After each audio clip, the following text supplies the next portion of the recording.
Welcome everyone to another episode of The Smoking Room, and this time we have two of the plethora of new people we have invited into the server. If you want to introduce yourselves, I'm Des and I'm here with... Kia ora, Horse Fright. And I'm AD. I first watched the Higurashi Dean anime in 2010, and I was interested in it. So then I sort of skimmed through the Umineko anime, which even not knowing the context, I could tell was just not keeping my attention. So I'm I'm just gonna have to read this one.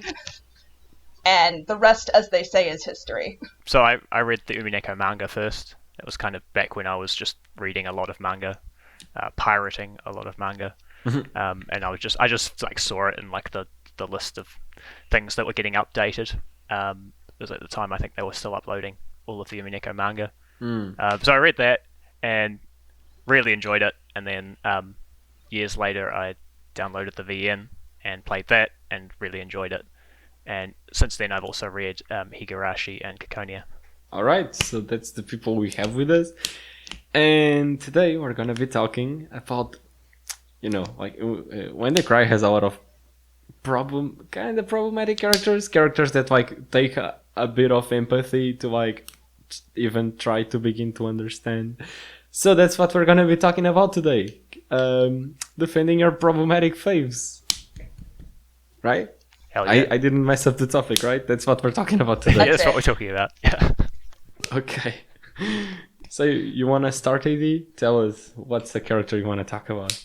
A character I knew I wanted to talk about as soon as this topic came up was Eva.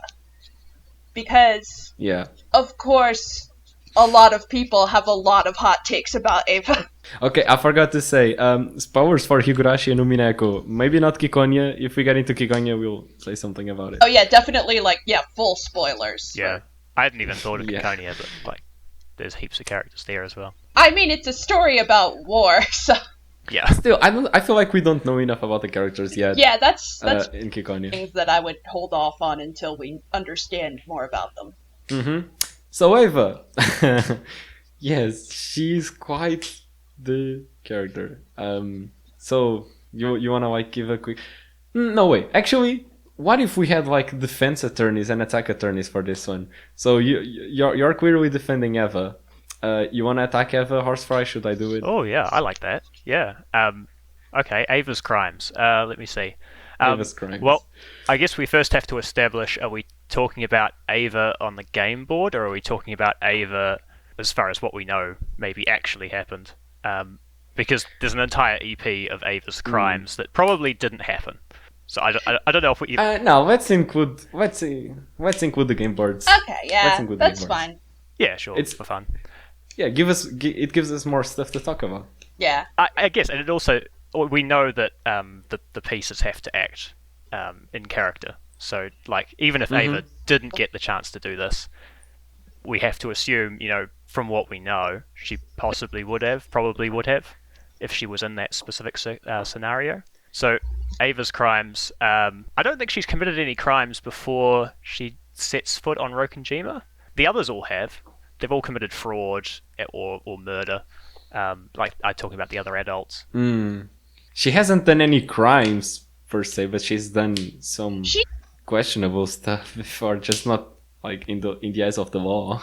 No. I was going to say her treatment of George. Yeah. Well, it's not like a crime. It's in a lot of ways, I think people have a lot of beef with George, and I'm not gonna get ahead of myself with George, but a lot of it you can lay at the feet of Ava's parenting. Eva and Hideyoshi together, of course. She's a helicopter parent.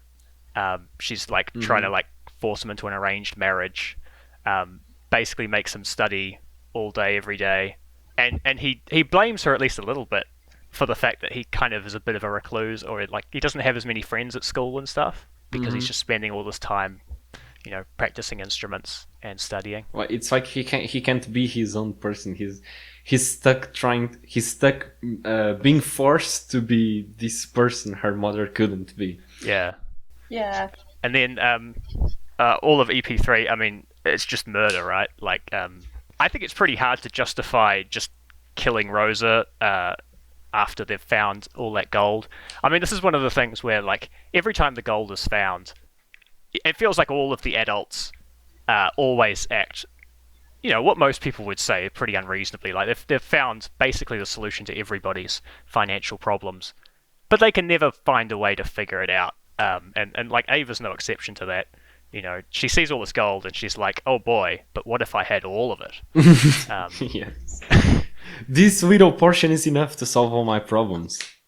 But the rest, though? Yeah.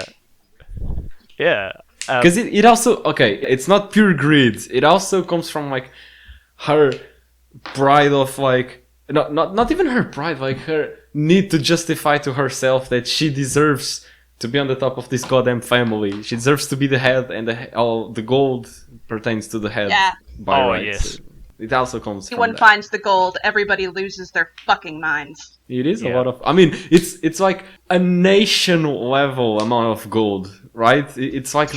Wasn't it the secret gold of the fucking Italian country? Like, the entire fucking country? Yeah.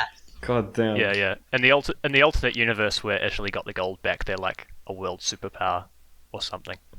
I will admit, it's pretty much impossible to defend Eva's actions in episode 3. Like, even I can agree. Like, there's no justifying that. To be fair, To be fair to her... I understand. Oh yeah, go Des. You're going to say the same thing as me, I think. How do you know? Okay, I was gonna say, to be fair, is it the second Twilight of EP3 was probably just Rosa sleeping? Like, because the floor was all wet and shit, and Mario was most likely than not murdered. But, I mean, Rosa could have slipped, Yeah. right? Oh my god. I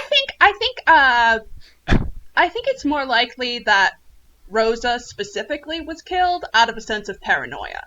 Now, yeah, I can see that. It's just that because she's impaled in a fence. Like when you're trying to kill someone, fucking sticking them in a fence isn't the first thing you think about, but it is a possibility. It's more likely that it was an accident, like maybe they had a struggle and Eva pushed Rosa and she accidentally ended up impaled on the fence. And because Maria witnessed that, Eva killed Maria to shut her up. Yep, yeah. So you can't justify that then. No.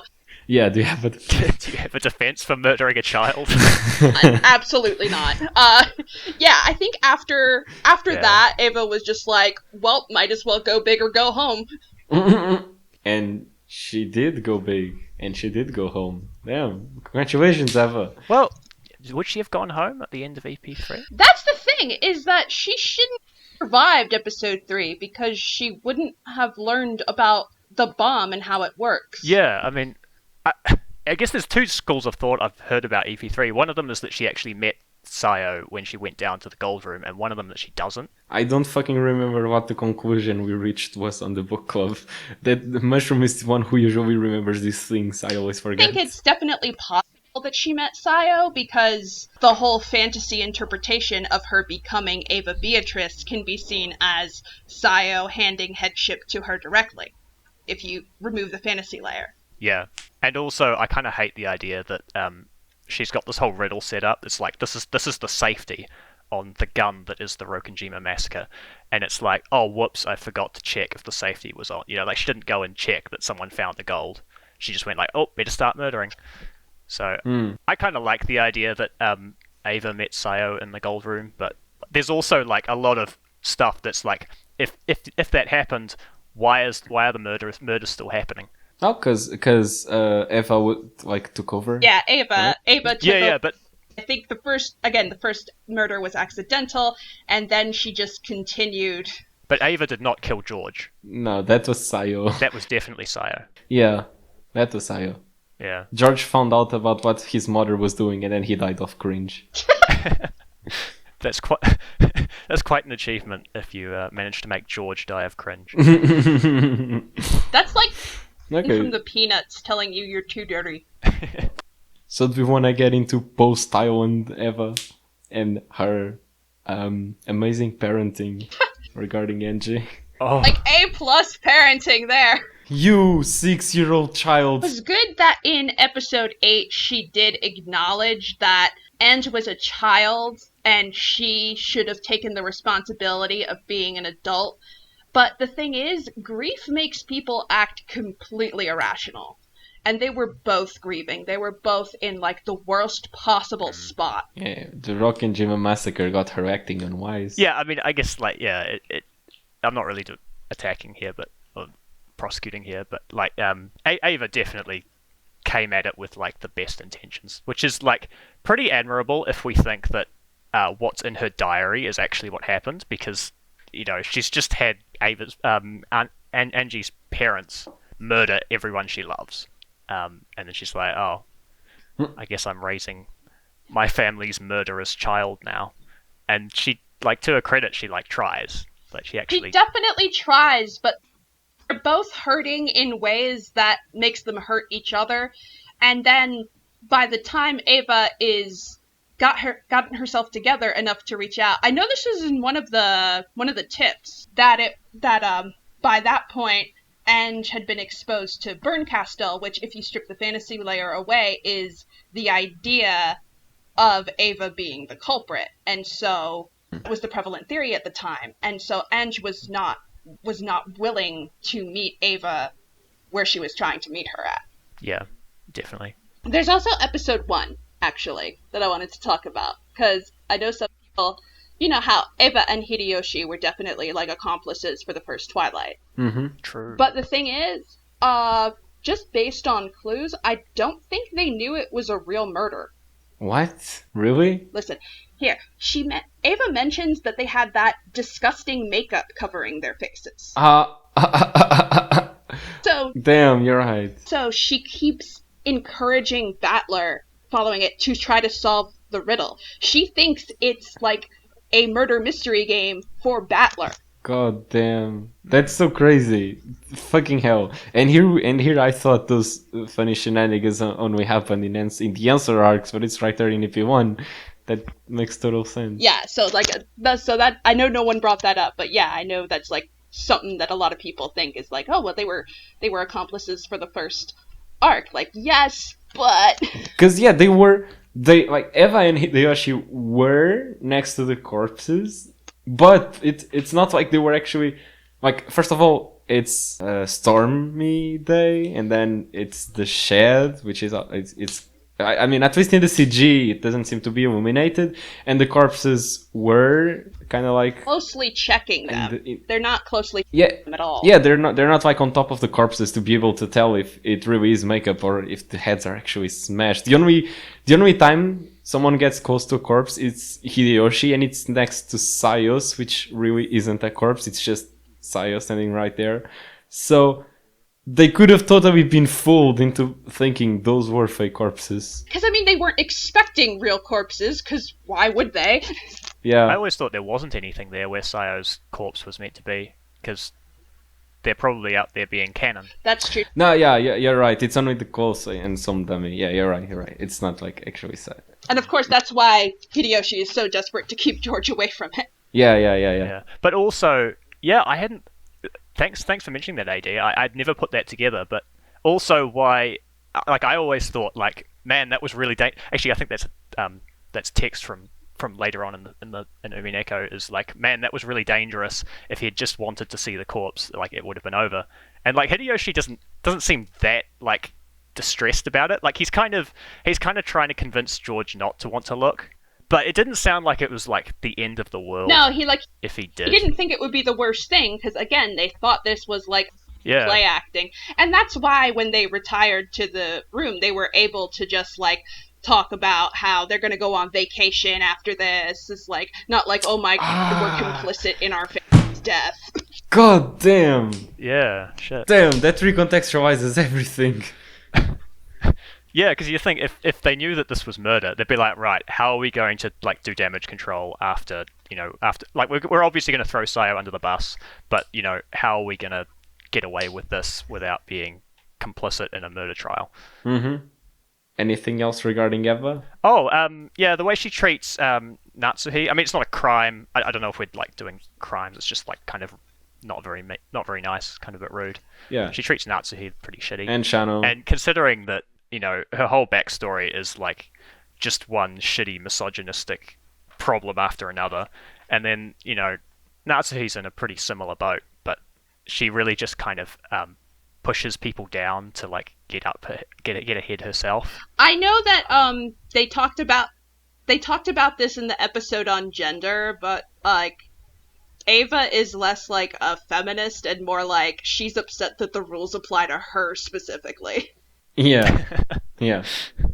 Her idea isn't that women should be equal to men. Her idea is that I, despite being a woman, am equal to men. That's what she's got inside her funny little head. Yeah, that's a lot more clear. And like, so yeah, she does treat Natsuhi pretty terribly, but there's also the fact that she's so pissed off that Natsuhi actually managed to have a child. She thought she was in the bag when she had George first. Maybe she should also have pushed someone from a cliff. Oh my god! That would have solved the problem. I mean, yes! Eva already has some crimes in her bag. What would be one more crime? What's one more murder to the list? We already pushed one baby off a cliff. Why not push two babies off a cliff? You know what I'm saying? Wait, are we talking about Natsuhi or Eva here? I was talking about baby Zeshka that could have been pushed off a cliff by an angry Eva. Oh, right. Achievement did not kill a baby. Yes, here we have the defense attorney of Eva. Your Honor, she did not kill a baby.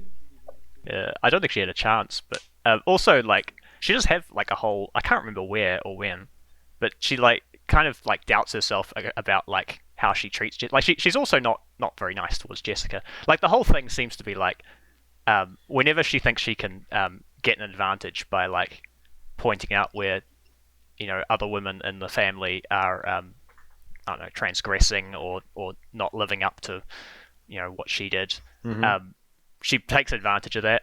And I think she has a moment with Hideyoshi where she's like, man, am I just like pushing onto Jessica exactly what happened to me? And the answer is yeah, kinda.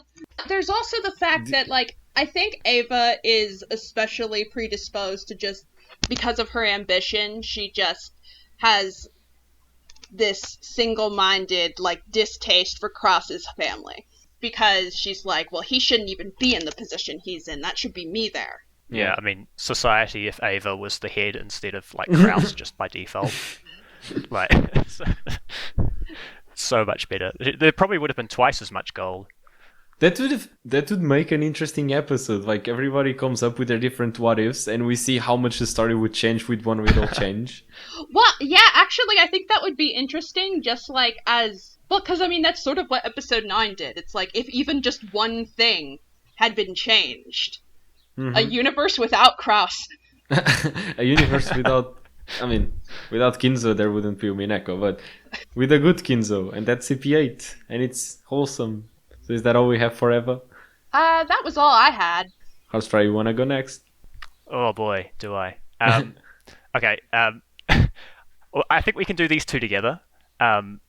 This might be a quick one, because they're not as central a character as Ava, but Okonogi and Amakusa. Okay. Do we want to do specifically Umineko? Or, obviously there's characters with these names, maybe the same characters in Higurashi. I don't know what there is to talk about regarding Okonogi and I forgot his name, holy fucking shit, but the other Amakusa. Guy. Amakusa. Yeah. They're like non-existent characters almost in Higurashi. I think the problem is that we don't really know enough about their personal circumstances to really actually do a defense. I don't know. I think there's still some points to be made in regards to their characters in Umineko. Yeah, I don't think I'm going to get them off the hook for like a murder charge, but like I think there's some things that can be said at least to make you rethink. I don't know. I think they are like the best characters for this actually, now that I think about it, because it's so ambiguous whether they were really trying to help Angie or just trying to kill her. You really don't get an answer. It really is up for interpretation. Yeah. So how do you stand on this? Do you think they were honestly trying to help Angie? I guess yeah.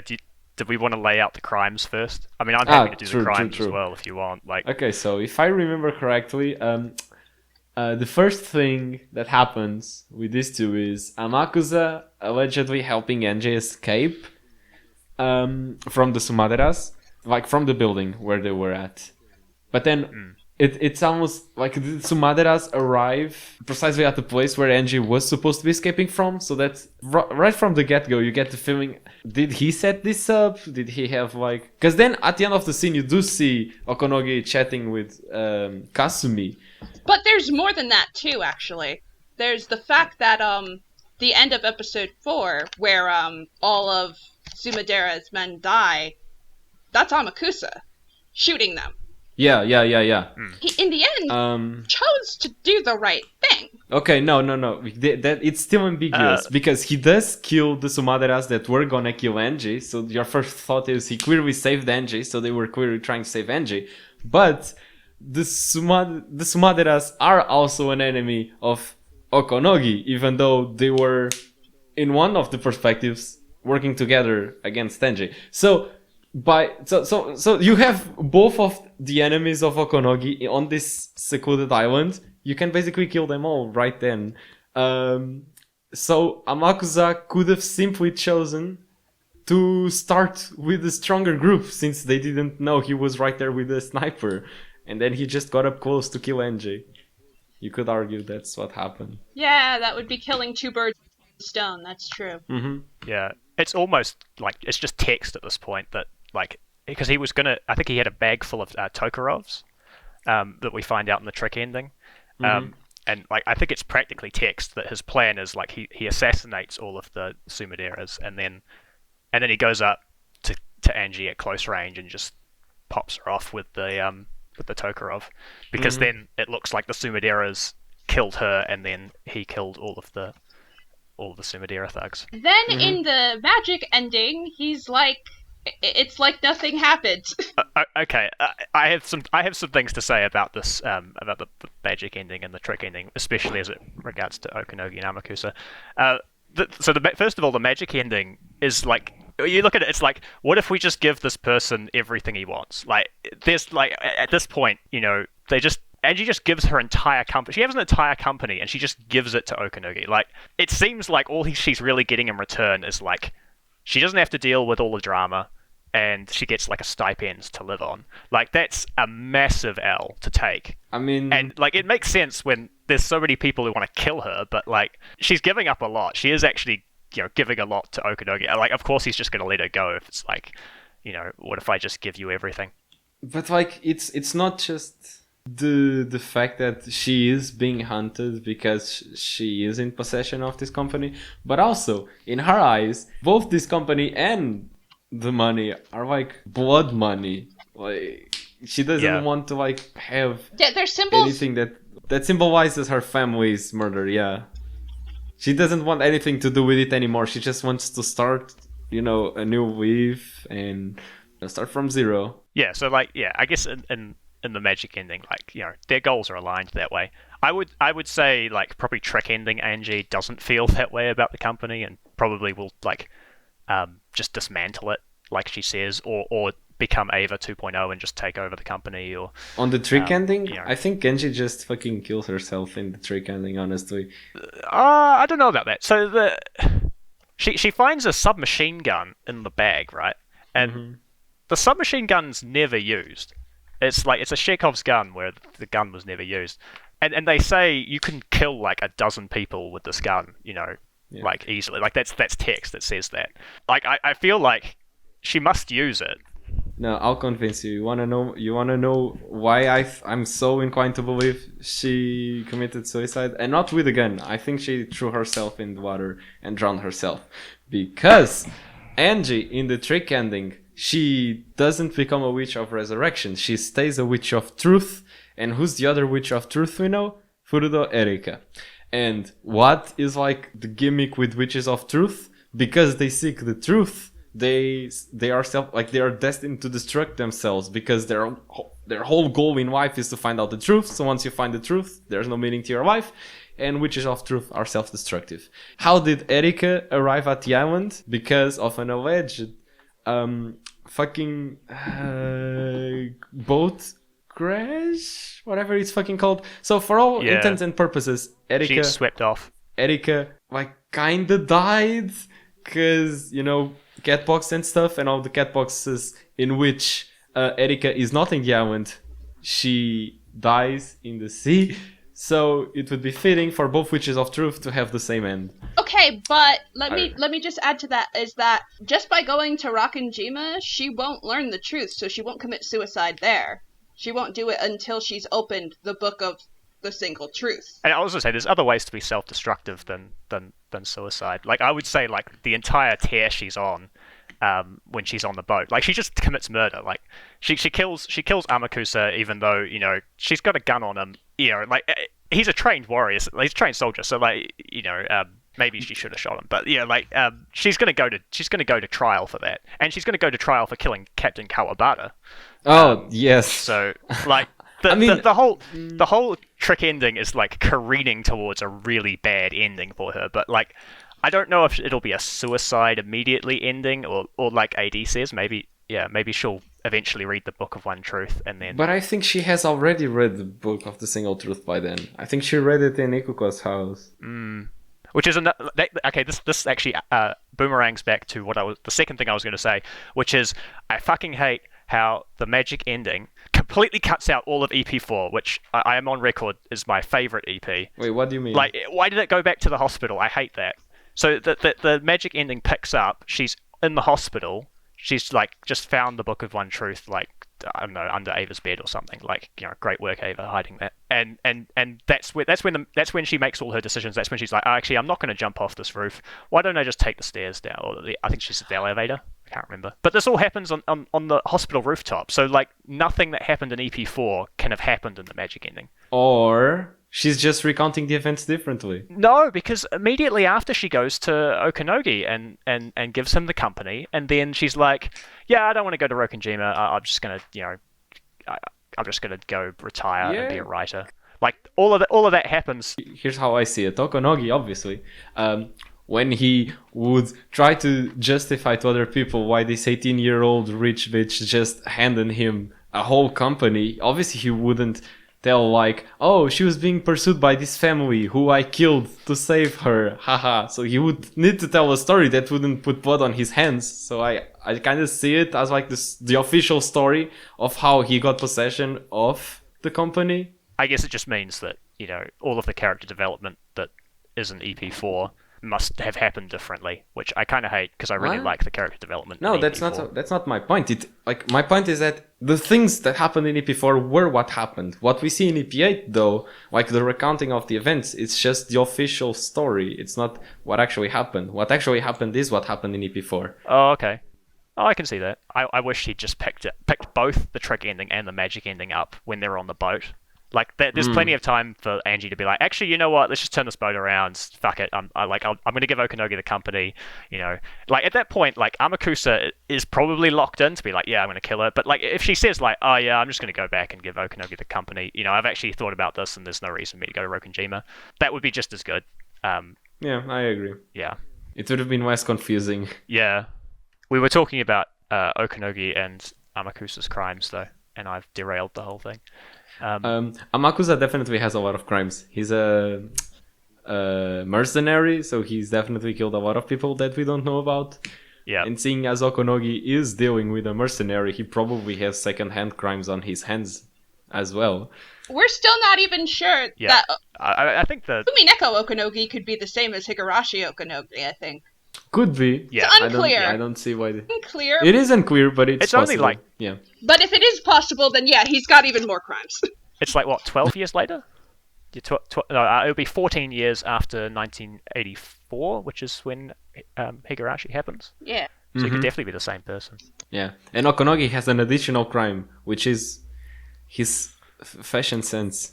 I liked his outfit in Higurashi, but then Umineko comes along and he just looks horrible. Yeah, well, you know what the difference was. Luckily, he looks good in Ciconia again. So, well, you know what the difference is that in Higurashi and Ciconia, he doesn't have a choice. He has to wear a uniform. But as soon as he gets a choice, like as soon as you give him a wardrobe, he's like, aha, time for fashion crimes. Okay, well, I want to talk about Bernkastel, because she is a very messed up character, and even though she's a metaphysical character, so obviously she works a little bit differently from people who exist in the real world. I think she is interesting to try to defend, because she's honestly one of the most messed up people in this VN. Des, Hmm? I know you said you didn't read like any of the chat before we started recording, but I actually did bring her up as someone I would like to defend, but like wasn't sure if it was possible based on all the metaphysical stuff going on. I think it's like she can still commit moral crimes, like fucking Furude Erica being mean to Jessica for no reason in EP5. That kind of crimes, you know? That's true. She's also in cahoots with the likes of the goats. I tend to think of her as like in the same kind of way as people say like Lambda is the bomb. I tend to think of like Bern as like just the public, the witch hunters. Like she's kind of like an amalgamation of the witch hunters, because like a lot of the scorn she places on the family is analogous to the same kind of scrutiny and scorn placed on the Ushiromiyas by people like the witch hunters, people who just had nothing to do with the tragedy really, but you know, they can't help themselves. They act exactly like Bern. So I think we can just take the things that Bern does and assume that they have some kind of impact on the real world. Like, you know, that things that she does, they are representative of how the public was receiving and interacting with the forgeries. That's what you're trying to say? Yeah, I agree. Yeah. I wish Sushi was here, because Sushi has a lot of takes on Bern and Wamda and how they interact with Umineko. I'm gonna try to like regurgitate the things she has written, but if I remember correctly, it's like Bern and Wamda represent two different kinds of readers, because Bern is the reader that is kind of like analyzing the story with a cold outlook. She doesn't empathize with the characters. She's purely there to like just to strip out the guts, basically. Wamda, on the other hand, is more interested about the characters. She goes even as far as to like risk her own life by trying to alter the story herself in EP8, and then she gets fucking retconned by the writer. But like that's the difference in them. And I think Wamda should also be seen as representative of how the story was being received, because then you can say, yes, Bern and the goats definitely do not empathize and do not understand that these are real people that existed in the real world and went through real life stuff. They are just playing with this story like it isn't a real thing that happened in the fictional world. But they're also...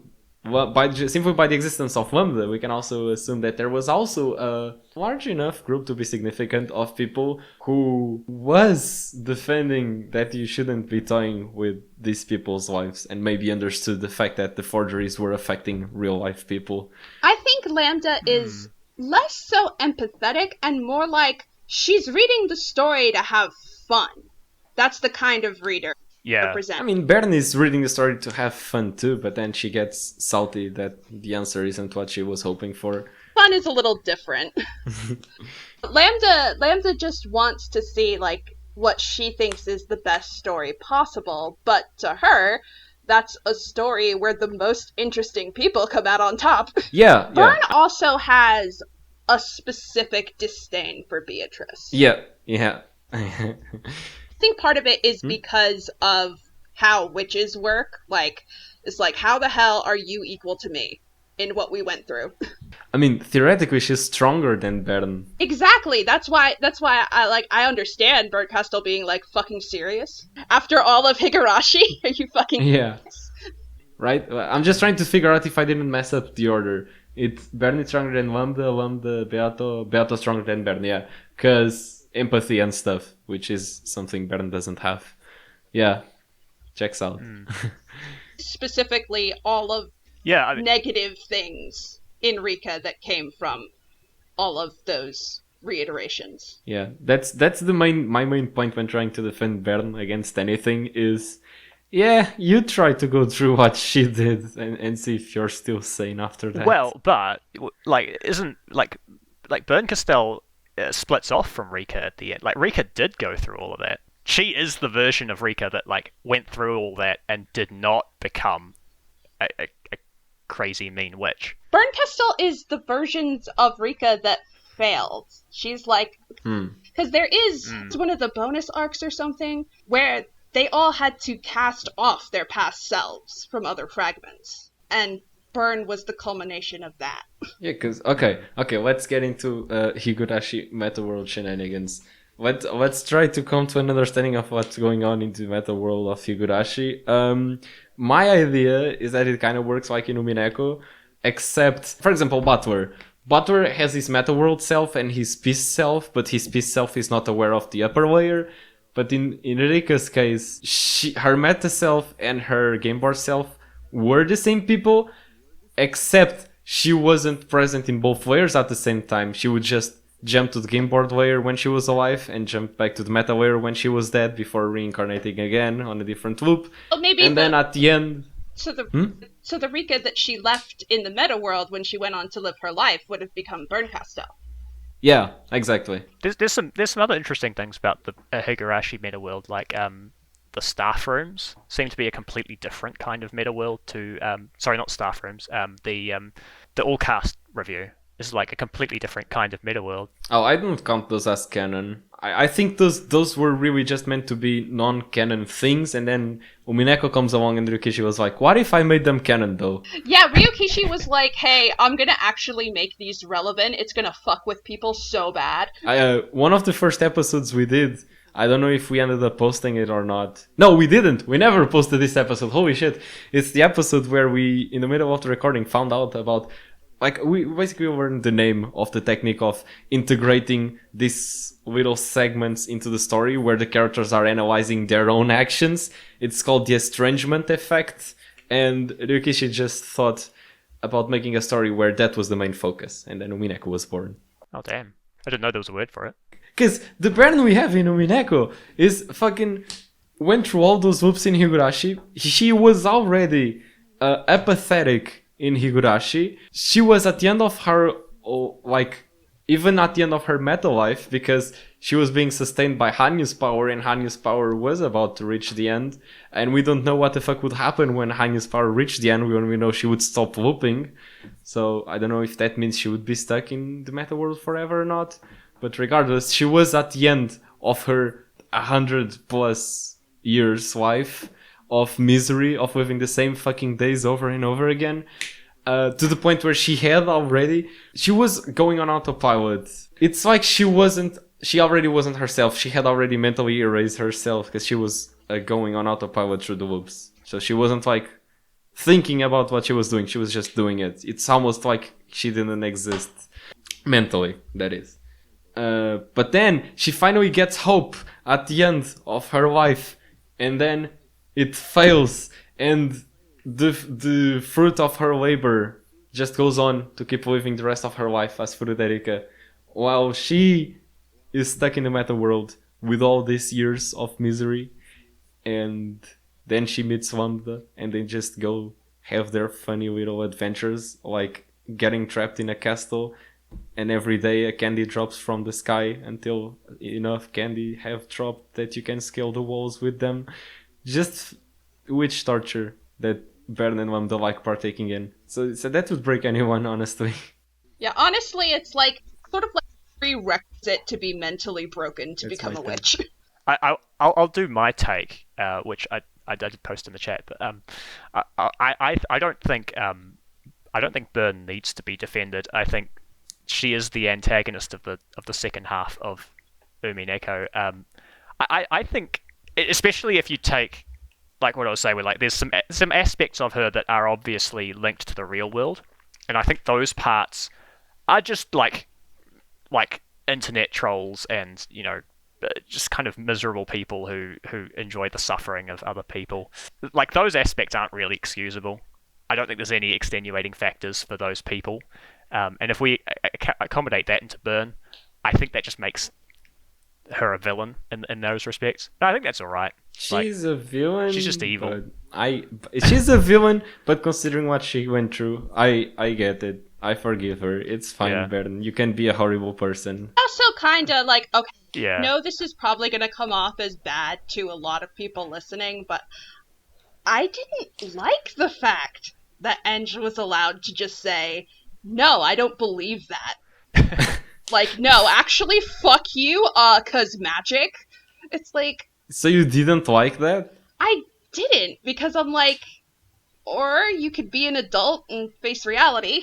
But I guess how I felt when I was younger, I still don't love it, but I understand it, of course. She was a person who had been through a lot.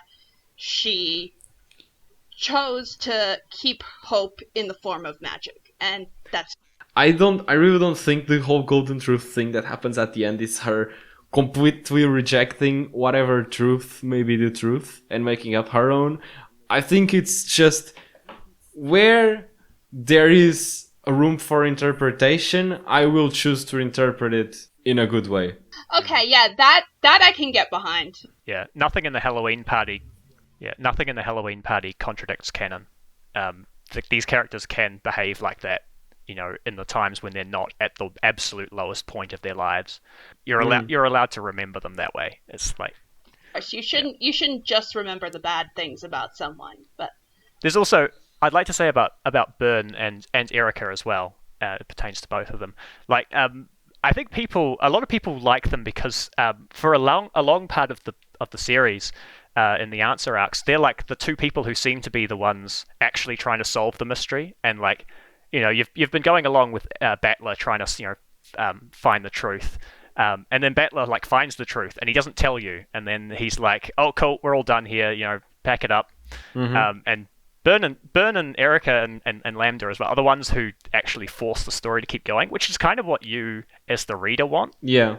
But I think it's also, people forget that, like, even though Erica and Bern constantly claim to be that they're just looking for the truth, there's basically no one in this entire series who has like who just wants like the truth. That like everybody, like, you know, Battler struggles at the start. Like he can't accept any truth that involves somebody that he knew being the culprit, which is completely contradictory to his goals. Angie obviously struggles to accept, you know, what's in the diary, but she also can't accept what's in the Halloween party. You know, like everybody's got an angle, and Bern and Erica's, like, they spend EP5 trying to frame Natsuhi. Like, that's not truth. And then EP6 is just like shenanigans from beginning to end. It's like, you're not even trying to solve the mystery. Like, you know, Yeah. they're causing a mystery. Like, I'm gonna decapitate everybody. yeah, it doesn't help you. That's counterproductive. Yeah, they're not trying to find the truth. They're trying to find a truth. And Yeah. Preferably a truth that's haha funny. Yeah, they know exactly what truth they want to find. Yeah. My opinion is that, like, Bern is looking for a truth that will rip out the guts of the cat box and expose everything because she knows that's what Beatrice doesn't want. Mm-hmm. And Erica wants to find the truth to feel superior. Yeah. And also to feel like there is truth in life because, you know, she can't believe in anything. Yeah. I wish Erika's backstory had been a bit more, like, expanded upon. Honestly, 'Cause yeah. It's like 2 minutes long. Like, Rukishi, give us more. This plot point is so good. Come on. I think the reason it's that way is because Erica was just like a person who got swept off of a cruise liner in a huge storm and died, and that's all anybody in the real world knows about her, and she has been turned into a character. Like, they've gone, oh well, if she was swept overboard and you know, and went missing, nobody found her body, then maybe she floated ashore on Rokkenjima and she was there the whole time. Yeah, like, it's kind of it's more of the cat box because she was just a real person who died, and that's why she gets some backstory. You know, like that her boyfriend probably cheated on her. You know, and she has that whole thing about how she can't be absolutely sure, but there's so much evidence that, you know. So yeah, I think you know, in defense of Erica, she's probably like the worst character assassination of all time because she was probably just like a totally normal girl, and then they just like, actually. Yeah. Like, gets thrown off the ship in a storm and written to be a villain. God damn. Yeah. I also always thought about how short Erica's backstory is. Could also just be from because like Bern created Erica with a very specific purpose. So she like gave her the bare minimum of a backstory for her to be usable as a piece. She's like, this is your characterization. No, I won't expand on it. Yeah. This is your characterization. Go ahead. You got this. I don't know. It's probably similar to how a lot of detectives are written, where it's like, you know, you don't need to know that much about Benoit Blanc, just that he's a detective and he's here now and he's going to solve the mystery. Like That's true. And any more detail would be distracting. Like if we got lots of information about what Erica was doing before she got swept off the boat, I don't know. Somebody might try and they'll be like, oh, Erica culprit theory, you know. Whereas like if you do the bare minimum, it kind of signals to the audience this is not important. This character is going to perform a functional role. Don't worry about it. That is true. Do you have any other character you want to defend? I've got characters on the list that are problematic and that we could defend. Okay. Such as? Okay, Natsuhi, baby murderer extraordinaire. Yes. Okay. Who wants to give a shot at defending Natsuhi? Shall I lay out her crimes first? Because she doesn't have a long list of crimes. Okay. I don't think she has a long list of crimes. I think her crimes are murder in the first degree of a baby and a innocent woman, and fraud, like covering up Kinzo's death. And does she do anything else? Like, I mean, she kicks out all of the servants when they're in Kinzo's study to die, because they probably will die because they think the culprit's outside, or they think the culprit's among them. Kind of made sense, though. It made sense given the circumstances. Yeah, like... Especially since... I don't know that that's... Yeah. Genji and Kumasawa actually were in on it. Yeah, oh yeah, like, yeah, she was right. Like, she's just like, they're in this group, you know, we can make sure we're safe by kicking this group out. Understandable. It was a lot less understandable for her to kick Maria out, to be honest. Well, Maria was being very creepy. I know, but it's like, she's 9. What is she gonna do to you? She's 9, but she's also laughing at the fact that people are dying, so... It's like, tie her to the sofa or something. I don't know. I would have kicked Maria out as well. Sorry. But if we're listing Eva as a helicopter parent as a crime, then Natsuhi should get that one too. For Jessica. Can't even be in the fucking school band. She's definitely not as bad as Eva, but yeah, she definitely has a very specific thing that she wants for her daughter. So nobody's gonna try to defend her? Yeah. Is it too hard to defend someone who throws a baby off a cliff? Okay, so... I mean, yeah, the murder, it almost feels like Ryukishi was like, oh shit, I don't have any dirt on this lady. Let's make something up real quick. No, it's not like that. But, you know, like... yeah, that was, like, that's pretty bad. I can't defend it, to be honest. Like, I don't think any of the extenuating circumstances, like, justify that. Is there even anyone on the island who did nothing wrong? No! Yes, there is. Yeah, Marie is innocent. I will not be taking questions at this time. Okay, that's true. That is fair. Okay, not counting the child. Jessica did nothing wrong. Absolutely nothing wrong at all. Yeah, she was just a little bit dumb. Too. I get it. Sin is that she's stupid. Goda. No, Goda did Goda's do an asshole. Wrong. What do you mean? Goda did do a lot of things wrong. He's an asshole, but like... Alright, yeah, he didn't commit any, like, legal crimes, but he's just, like, pointlessly bullying Shannon and Cannon whenever we see him. It's like, what's your damage, dude? I mean, I guess. Like, I know lots of people in real life that are like that. Like, he doesn't bully them. I actually know that might not be true. I was going to say, I don't think he bullies them for no reason. Like, it's always... like similar to Eva, like he's like just trying to make himself look good at the expense of others. Mm-hmm. But actually, I think sometimes he does just do like needlessly cruel things to them. But like, there's also like Sayo has like fond memories of Goda. Like she loves his food, and she like when he's cooking, like she actually has like really good memories of like I think like he lets her taste the food, and like you know and like he kind of gets into. He's just very passionate about his work, and I admire It's not like he has anything against her personally.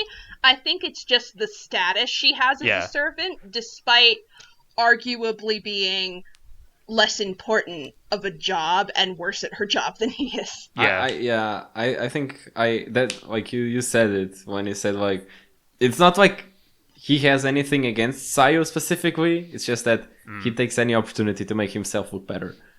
And sometimes it's Sayo that gets the end of the stick, short end of the stick. But then other times maybe it's Kumasawa or Genji. See, at least Kumasawa doesn't wear the one-winged eagle, so I think he probably wouldn't go after her as much. I think it's probably he's upset that to his eyes, these two kids who are just like regular servants get to wear the one-winged eagle. Yeah. And he's like... Then maybe it is something about them specifically. They are hurting his pride. It's more like, well, what makes them more important to this family than me? Good analysis. I still think Goda's pretty innocent. Like being a bit of a dick is not like a... Yeah, like it's very low on the list. Well, he's just being a dick, but he's being a dick to a character I like, so... Yeah. We could talk about the most problematic. Kinzo? Okay, besides Kinzo. Unironically, it is Kenzo, but I know who you're gonna say. I don't. Sayo herself. Oh, I don't know who you're gonna say. Okay, my next shot was Rosa. I mean... Well, I was gonna say George, so we're all wrong. Well, Sayo herself, just because of the sheer number of murders she commits, because we're counting the game. Does she? We're counting the game boards, right? Oh, you're right. So that's my thing. Is like, wow. Like, oh, don't get me wrong. She is one of the most sympathetic characters in the entire series, to the point where I explained Umineko to my grandmother. And when I started by explaining who Sayo was and what she's been through and what she found out about herself. And then when I got to what she did, my grandma was like, "You're kidding." Well, I mean, I know why she did it. Damn. That's interesting. Petition to add AD to the list of problematic characters for spoiling Umineko to her grandma. My 90-year-old grandma is like, yeah, murder's okay in that situation. Yeah. So do you want to talk about Sayo? Should we list all the crimes? So in every game board she kills people. What else? No, yeah, that's all she does. She just kills people. She's technically lying to both of her love interests about who she is. True. Some might say cheating. That's true too, but there's that, but then there's also like, she's like, yes, I want George to propose to me. No, let's ignore the fact that I'm his cousin aunt. He doesn't have to know that. Like, she's okay. committing incest at the same time. But then again, she is 75% Kinzo, so you can see where she gets it from. My fucking god. Sorry. Like, she also doesn't, like, actually give a shit. I mean, she gives a shit, but whatever George says, whatever Jessica says, like, it doesn't... Like, she doesn't take any of that into account. Like, she's just using these people. You know, like, you can say what you like about George, but, like, from her perspective also, she's just, like, using him for I don't even know what. Using him? I don't think she's using him. She's just confused about what she's doing. She wants love, but at the same time, she can't actually accept it.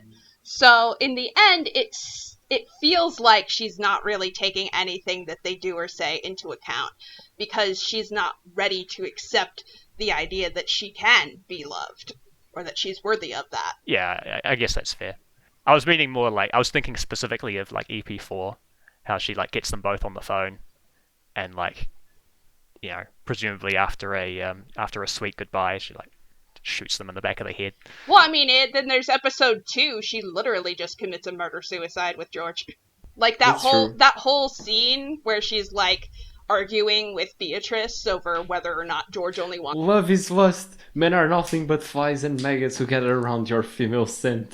Like, it's like a Shannon girl moment the first time you read it, but then when you go back and read it, you realize that she's just arguing with herself about whether or not to kill herself and her lover right now, because as she's concerned, everything that they are capable of has already been achieved. And I think that is a big reason why she creates this cat box, is that way no one can say that it would have been impossible for her to be happy, because that where she wasn't happy never happened.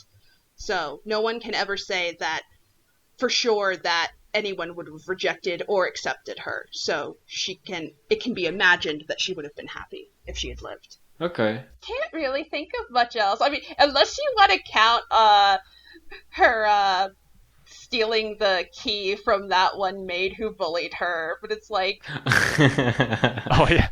No, that was just deserved. Yeah, that was deserved, so... Yeah. Oh, she broke the vase. That was a crime. I like that vase. She blew up a shrine too. Did blow up a shrine. True. Destruction of religious imagery. I don't know. I think it's pretty hard to find more crimes after we've just listed like serial murder. Yeah, honestly, once you've got serial murder on the list, it's like nothing else even matters. Yeah, I mean, were we going to defend Sayo, or like, I almost feel like if you're here and you need us to explain what the circumstances were. Clear that she was a very broken person. I don't even know that she can be held fully accountable for what she did. Yeah, I really don't think so. Even if she can, Yeah, she's still very sympathetic. I will add something that I mentioned in the chat again, was the way we look at these characters is different because they're all dead. It's true too. And our POV really for the series is first Battler, and then later I'd argue changes to Angie. And when we say like that we forgive Beato and that Battler and Angie forgive Beato, like it's very much in the context of like, this person no longer exists. They can't be held to account. They kind of didn't get anything. They didn't profit from this. They're just as broken as everybody else. Mm-hmm. It makes forgiveness a lot easier, and it goes for all the characters. I mean, Eva, Natsuhi, they're definitely still problematic, but we still think of them, fondly because of the way the POV is, and I think that's something special about Umineko. Well, I always forget they're dead, honestly. When I think about them, and whether, I would forgive them or not, I always think about them as still being alive. So, no, I would still forgive Sayo, even if she wasn't dead. Also, honestly. Save some for the episode tomorrow on forgiveness. Oh, shit. Damn, we're really teasing episodes now? Oh, shit. I jumped the tracks, didn't I? I forgot that was a different episode. No, that's fine. Here's a little bit of preliminary forgiveness episode that may come out in the next weeks. Yeah. But yeah, I definitely can see that it's much easier to forgive, or to sympathize with a character who's dead and didn't go on to do more things. Because God only knows what would have happened with all these characters if they had lived. That is true. It could have been better, also could have been worse, which again is why the cat box was created, so that it wouldn't be worse. It might be an interesting topic for a future video. Is like, what would have happened if everybody lived? Yeah. Go over where they all would have gone.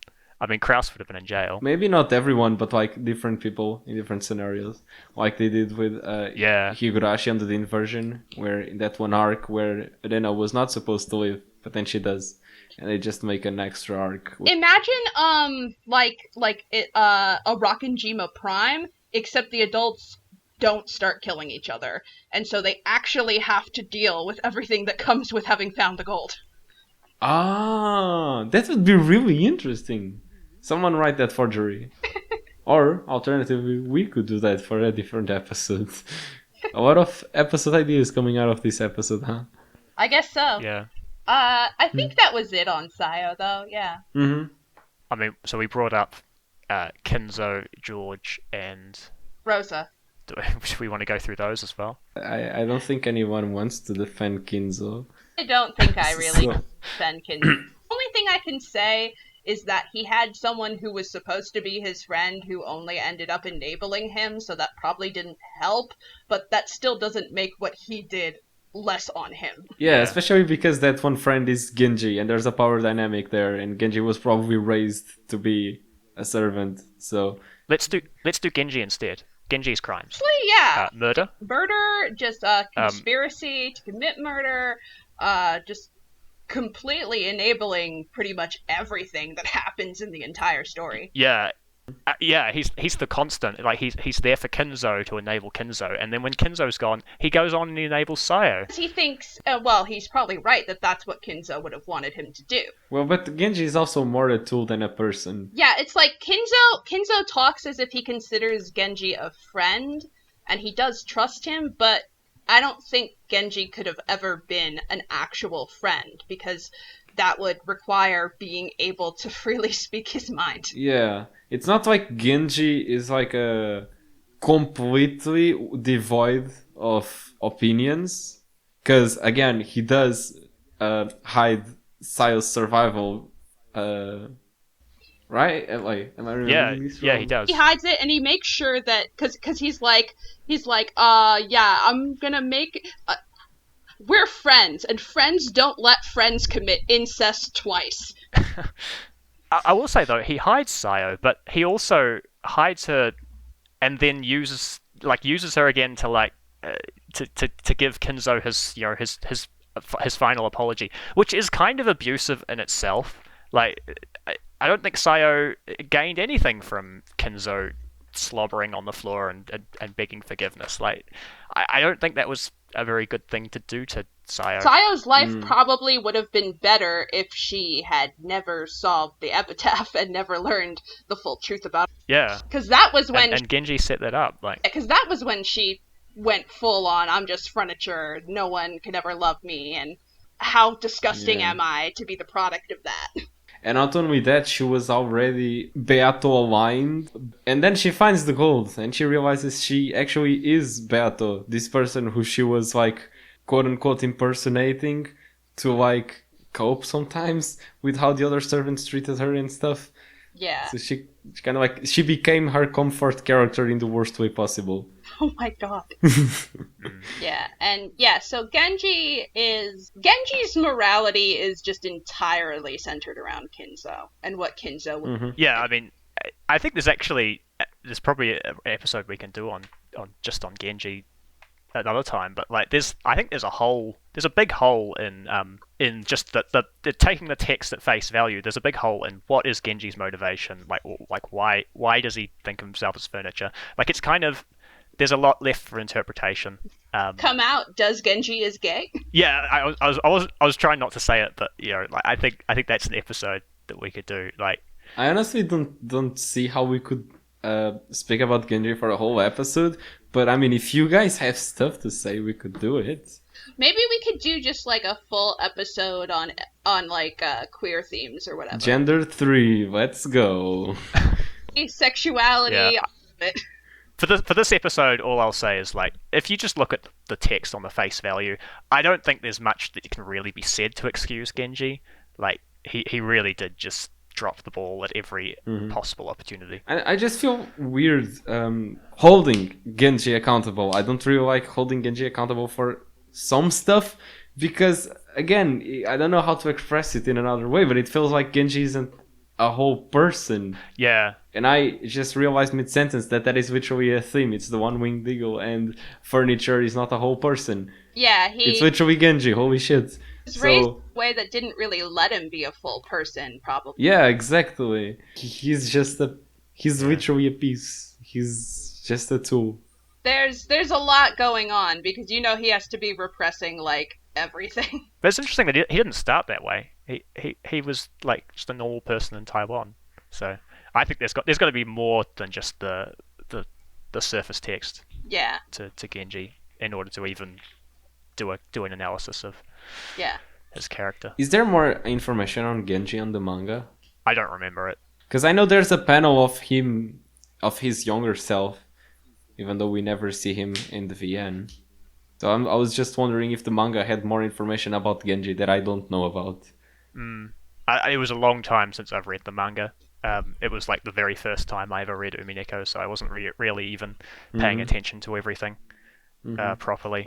Yeah, I think that's definitely something you'd have to very thoroughly analyze the entire text of Umineko to really get a better read on Genji. Like, and not even just times where he's present, but times where other servants are present. Okay, so is that all then? We still had Rosa. Ah, Rosa. Yes, she has her reasons. It's not like she rationalizes that yes, abusing my child is the right thing to do. Just a lot of emotions going through that woman I know. because of a lot of different things. She should definitely be held accountable for, but it's not like I can look Rosa in the face and tell her, You're not a good person," because I know what happened to her. Yeah, you really have to look. You really have to look at the cultural context to fully grasp it, because it's like illegitimate children, even today in Japan, are still a hot topic. But back then, it's like single moms were so looked down on. Like, so Maria was probably discriminated even if she wasn't obviously neurodivergent. Probably treated badly by other people too, or thought badly of, even if she had taken perfect care of Maria. It does kind of make sense that she tries to escape that when she can. That's not the right thing to do, but it makes sense for a person. Yeah. And she also, if I remember correctly, Rosa also became a mother really young. She was. So it's like she didn't have time to properly live her life before being tied down with such a big responsibility, she like a child. Believed that this man would leave his wife for her. Yeah. She was young and stupid. Of course, that doesn't excuse her slapping the shit out of her kid. Nothing does. Yeah, that definitely not. But it's just fucking Ryukishi's writing. It just makes you empathize with the worst possible people. Yeah, like, you can tell that Rosa genuinely loves Maria. Yeah. She genuinely loves her daughter, but just because you love someone, that doesn't mean you won't ever hurt them. Yeah, I mean, I have thoughts for tomorrow's episode about how she compares to Tepe, but, like, I think suffice it to say that, you know, like, I mean, they're comparable, right? Like, they're obviously comparable in what they do to the people they're guardians for. I never tried comparing Rosa and Tepe, but it's just a funny idea comparing those two. Yeah, I mean, I think it's pretty clear that, you know, Ryukishi, like, I mean, everyone knows that, you know, he was a social worker before he wrote any of the When They Cry, and, like, I think he's he really upped his game with Rosa, and, you know, tried to show, like, I say both sides. They're obviously not equal sides, but he tried to show both sides of, you know, where these things come from, how they happen. Yeah. You know, that it's not just like a mustache twirling villain like Tepe who abuses children. You know, it comes from somewhere, and that, you know, maybe we're all a bit responsible for it. Yeah, with Tepe, it's like he wrote more like a cartoon villain instead of a person. Well, I don't really like those kinds of takes, because then you meet people in real life who are cartoonishly evil, and you're like, God damn. I know, there are, but it's like, but that was his main, but like in Higurashi, that was really the main child abuser that he showed. So it was, and that helps associate child abusers from the rest of society, because sometimes child abusers are perfectly normal human beings on the outside. It was so obviously terrible, but it's like sometimes child abusers are seemingly well composed and put together women like Rosa. I think it's important for both of them. I think it's important to show both that they can be this, but they can also be this. Yeah. I mean, does anyone have the stomach to defend George? Then we can get into George. Fine. Yeah, let's get into George. What? George fucking tries to marry someone who's like 6 years younger than him. Yeah. Also a servant. Who was 6 when they met. Like. Also, wasn't he dating her? He dating her for like 2 years before the plot kicks in. Yeah. I think so. He would have been. Isn't he like 20?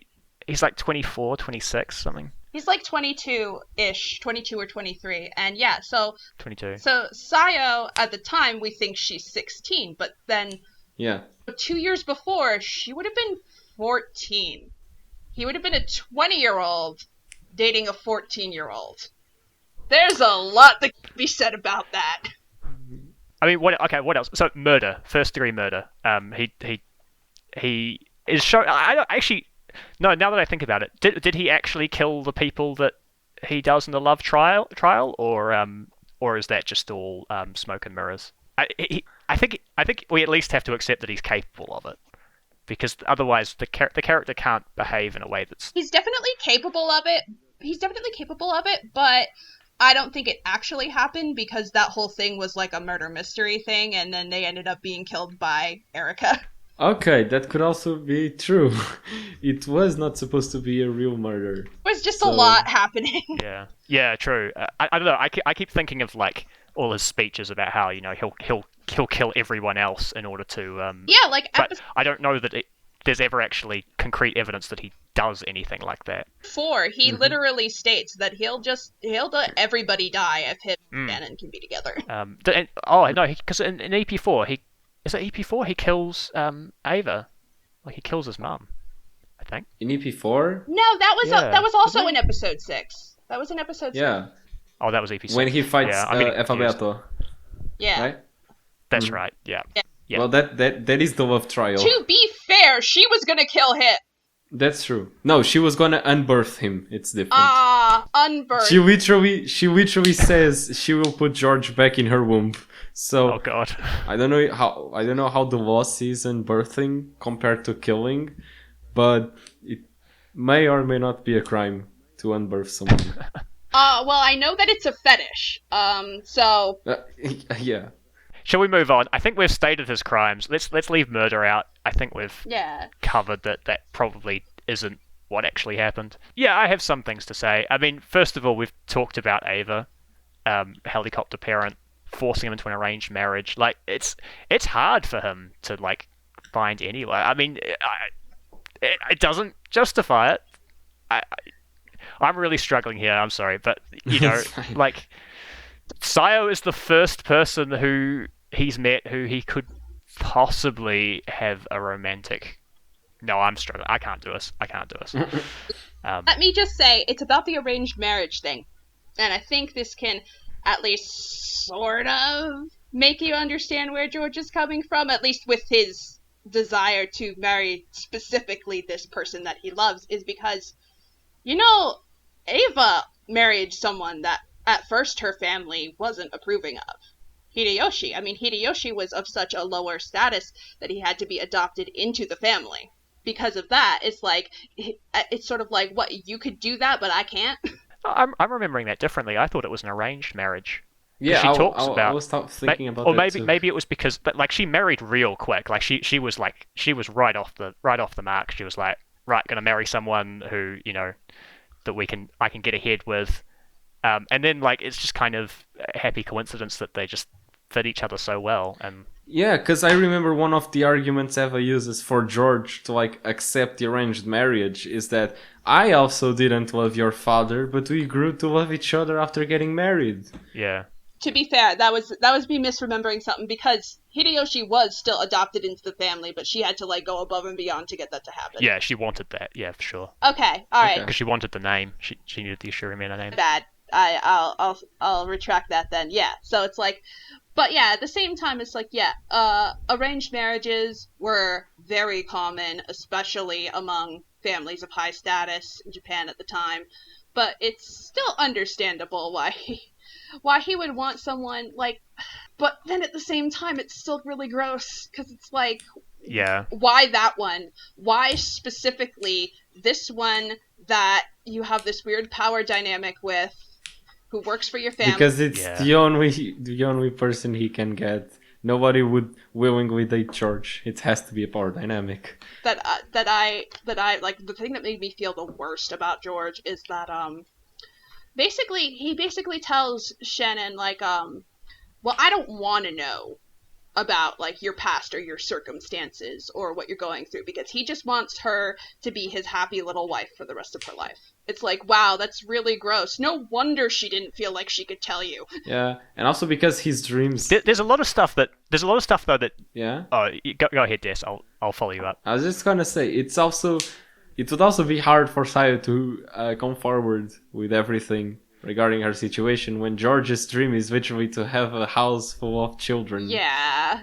I was going to say, a lot of what George does, I think is like it's kind of like cliched hackney romance tropes, like the whole I order you to put this ring on only when you feel like it's kind of it's an old fashioned kind of really out of date kind of romance trope. Something that would in a romance novel be considered romantic, but then if you like do it in life, it's absolutely horrifying. Yeah, I mean, there's so many really problematic relationships shown in media as just being like, yeah, they love each other. Like that's, so I quite like that from a writing perspective, if nothing else. That, like when I first read George, like you can miss the age difference so easily. Yeah.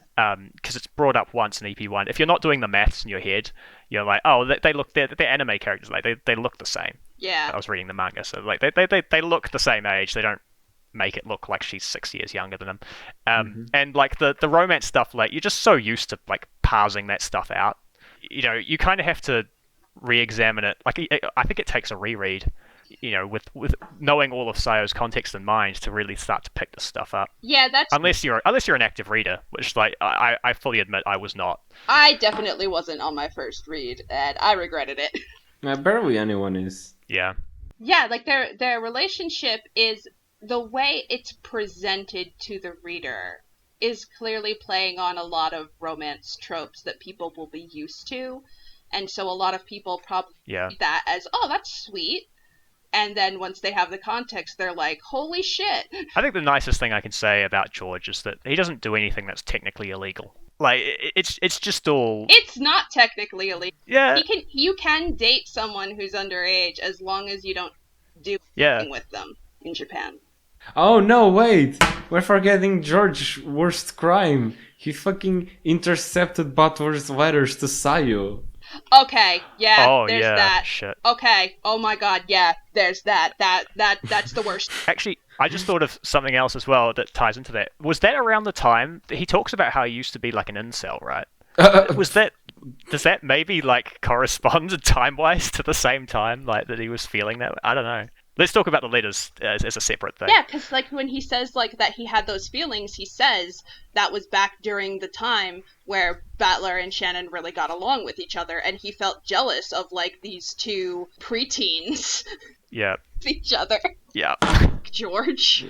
And so yeah, then once Battler stopped coming to the things, he started intercepting the letters because like I guess I don't know, he was planning to make his move then or whatever, being a fucking weirdo. Yeah, it's like, George, we could have avoided like this entire thing. Yes. I will interject. Just we don't know for sure that Battler actually wrote any letters to Sayo. We don't. That like, no, we don't. I don't think we know for sure. I think that's a theory, isn't it? Like, I don't think George ever says, "Oh yeah, I just threw those letters in the trash." Like, I think doesn't Eva come around with letters for everybody, and it's letters for all the cousins, but like there's nothing for, and it's just a fan theory that really that George intercepted. Damn, I actually don't remember where I heard it from, but I was sure it was in the text, but I guess maybe it isn't. It wasn't.